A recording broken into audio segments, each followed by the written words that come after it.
31 Mart seçiminde hangi partiye oy vermeyi düşünüyorsunuz efendim? Canım benim, ben Kürdüm. Tabii Kürtlere vereceğim. Kürtler kimi desteklerse ona vereceğim. Çünkü Ama şimdi burada Esenyurt'ta adaylar yok. hayır, şimdi aday yok da artık partimiz kimi desteklerse ona vereceğiz. Bir de 17 senedir Kürtlerin oyuyla Tayyip Erdoğan geldi. Kürtlerin öldürmesinden başka bir şey yapmadı Kürtlere.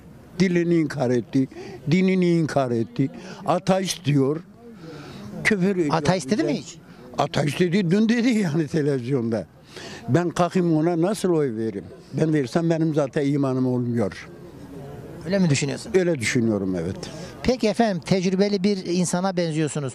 Sürekli Cumhurbaşkanı Erdoğan illet zillet ittifakı diyor. CHP'li HDP işbirliğinde diyor. Saadet'e dahil diyor. Sizce CHP'li HDP'nin bir işbirliği var mı yok mu seçim? Hepsi yalan söylüyor canım.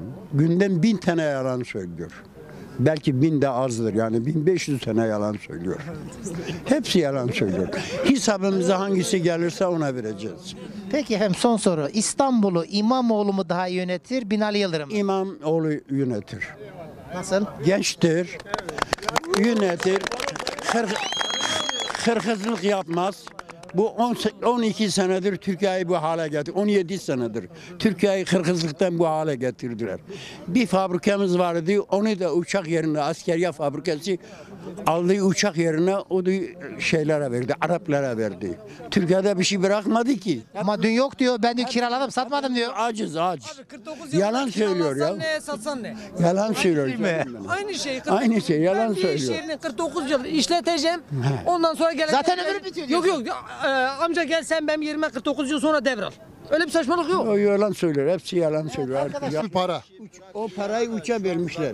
Nasıl Bir dinayete veriyor, sahte dinayetlere. İkincisi Kürtleri öldürme, savunmaya veriyor. Üçüncüsü de Tayyip Erdoğan'a gidiyor. Türkiye bütçesi 3'e bölündü. Yandaşlarına gidiyor. Ha? Türkiye'nin varlığı üçe bölünmüş. Bir Tayyip Erdoğan, bir Kürtleri öldürmek, bir de dinayet, sahte imamlara veriyor, bir de Suriyelilere veriyor.